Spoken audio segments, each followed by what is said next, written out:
Hi, my name is Jeremiah Johnson. I'm the owner and operator of C&J Cleanaway. If you'd like to contact us for any of your cleaning needs, my phone number is 414-334-1039. I'm going to be telling you guys how to clean a bathroom right now. Just a brief list of things that you're going to need to clean a bathroom. Most importantly, to start off with, you're always going to want to wear some latex gloves or vinyl gloves, whatever you prefer. Keep the germs away and keep you safe. You're going to need a glass cleaner to clean any kinds of mirrors. They're good for just general surfaces also.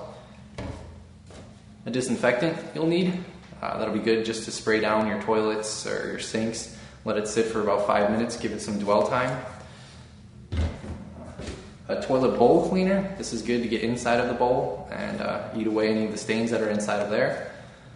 Of course, you're going to need paper towel to clean up, glass cleaner, and your disinfectant, and a scrub brush or a pad to scrub away any of the stains.